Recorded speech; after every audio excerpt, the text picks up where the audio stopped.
Arizona has the capacity to meet with your elected leaders, where in California, there's so many people, you get in line. But in Arizona, man, within a week, I could meet with an elected representative, which I think is great. There's a little pitfall to that, though. They all know each other. There's a tight little niche, and I wasn't aware of it. But eventually, this has now been 2.5 years since all this came to pass, all this mess.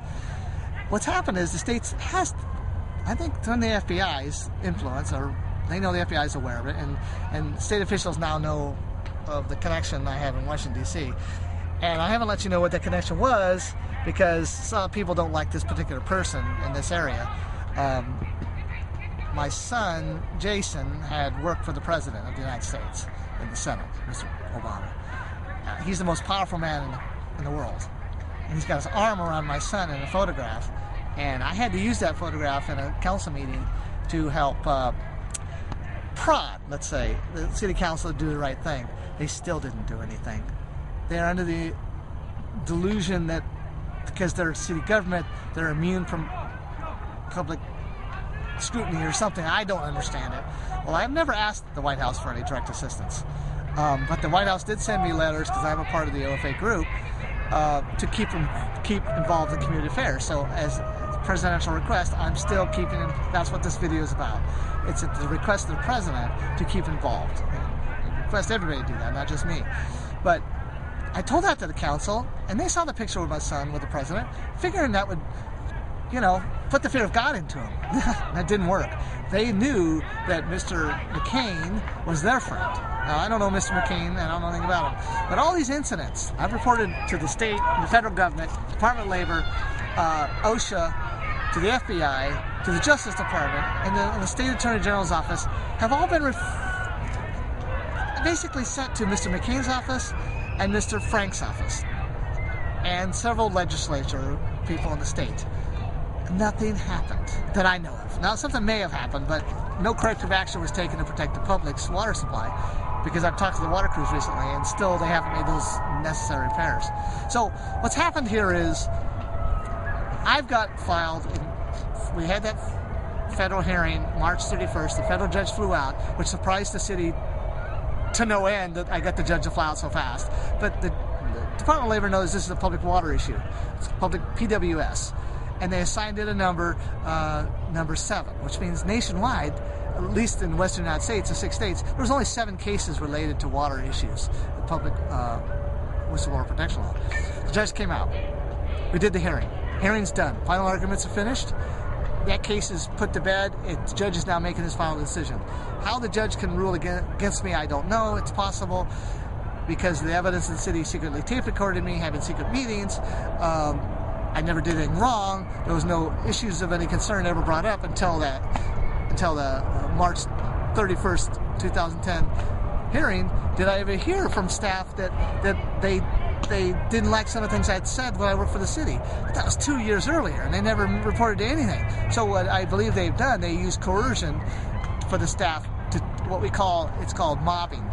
You get a lot of people against one person for a specific reason, like you have a powerful person in the background controlling those other people, which of course is happening in this community. They say, let's get against him. Once we get him out, then you all get rewarded. Well, most of the people who were against me have been rewarded. They've been moved up the ladder, got more money. So they're under the delusion that they're gonna just let this is gonna go up. And I filed at the request of a local newspaper, the Standard newspaper. They won't report the news. They won't report this case unless it went to court, unless it went to public record.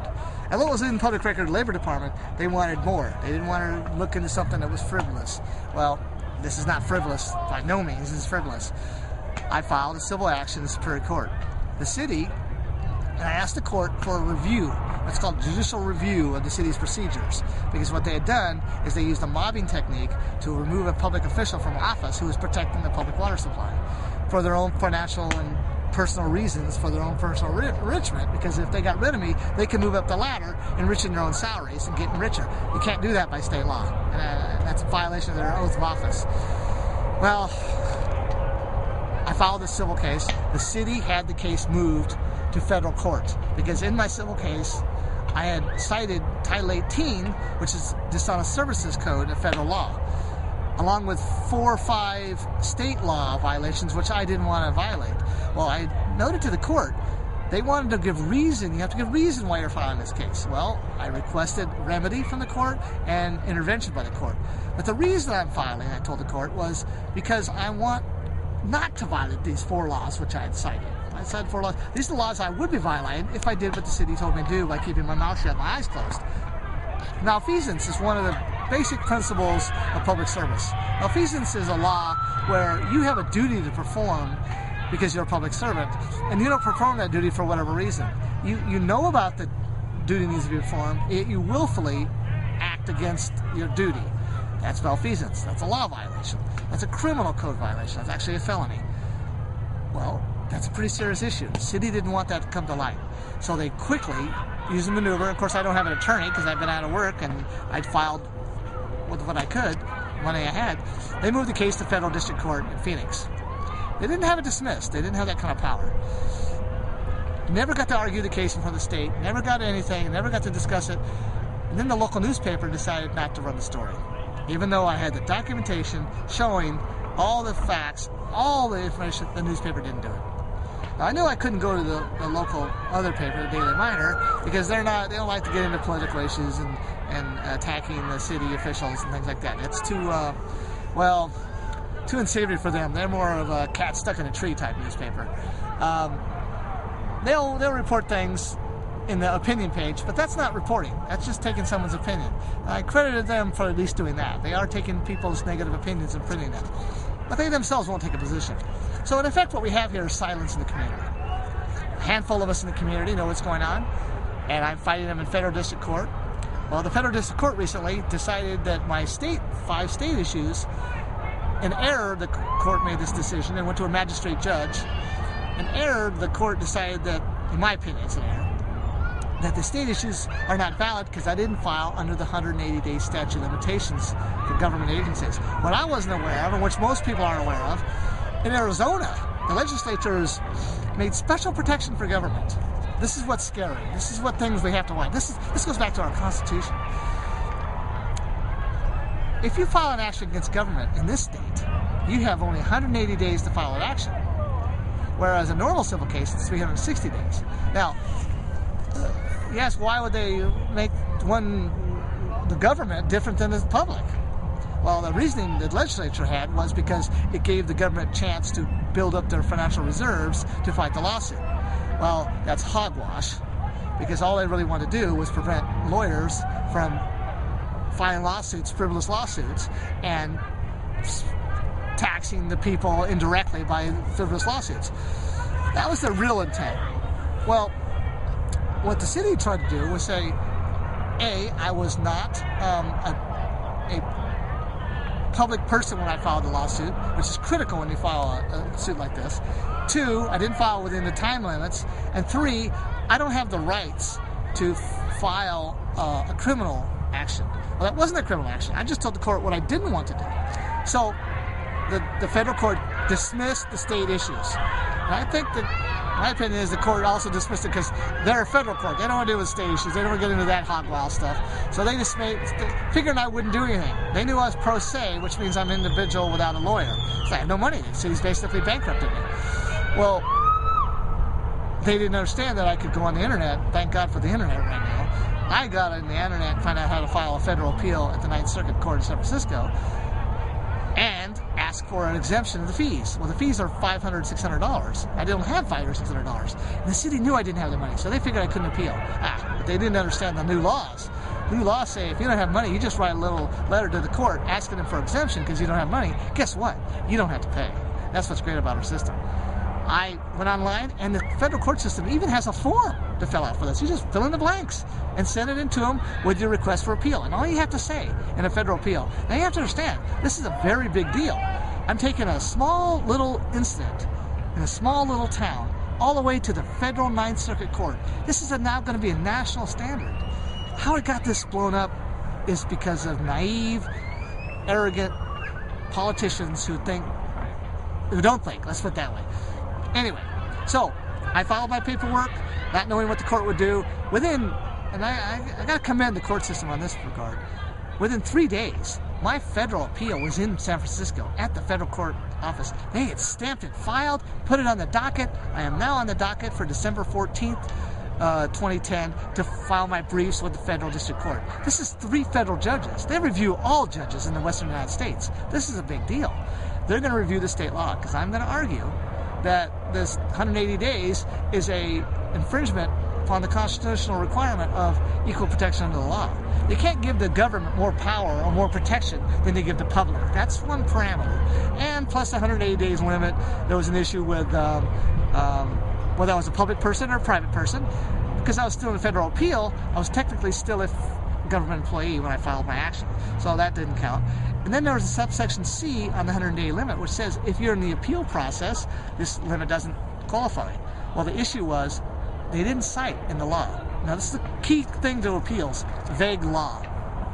I read it one way, the court read it another way. 2 different people read the same law, they interpreted it differently, that's why it goes to federal court of appeal. So, in summary, the case is in the Federal Department of Labor Judicial Branch for review under the federal hearing, and this is about water system protection. This is about me versus the city. This is about a water operator, and there's 600 of us or 800 of us throughout the state. There's not too many of us throughout the whole state. And I'm only a level 1 operator. I'm just the first level of operator. And I've been able to take on an entire city using the court system. And really, I've only spent $300, $400 on the whole thing.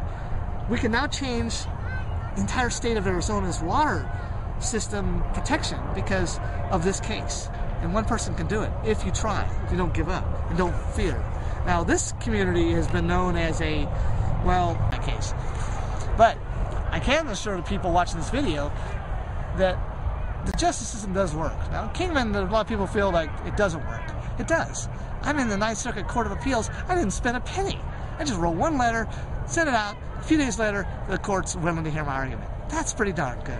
So, I may not win that federal argument in state issues because that's pretty high stuff. That's high stuff. But I'm keeping the city busy, hoping to settle the issues and make corrective action. But they're stubborn.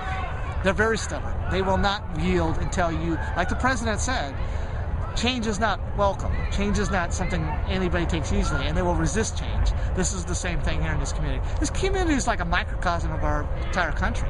You know, you've got a powerful group of people trying to control the non-powerful people, but they're doing it the wrong way because we're talking about the water system that serves all people. That's how critical it is. So that's the basic case. I'll win the case. I mean, I can't see any federal. And if I don't win it the first round, I go to the 9th Circuit and I go all over the Supreme Court, and I'll do it. And they should understand I will do it. But the viewers of this video have to understand, keep trying, because change is hard to come about. This community has changed a lot in just 6 years since I've been here. The state has cleaned up the state offices. The principal, they didn't tell the kids' parents. He's been removed and a new principal has been installed. Whether they've told the parents or not, I don't know. From what I understand, they still haven't. The Justice Department now has this case. I filed a request for the Justice Department to investigate the collusion of public servants against other public servants. That's collusion conspiracy, which is a crime, even in the federal sector. And I asked the Attorney General. And I've sent Mr. Franks in his office in Washington, Trent Franks. His office in Washington called me at home in reference to the letter I sent him describing the children getting in and stuff. They didn't do nothing. I don't understand Arizona. I love the state, I love the sky, I love the fresh air, but this fear, you know, this is something we got to stop. And the only way we can stop it is by using the system and not be afraid to use it. That's it.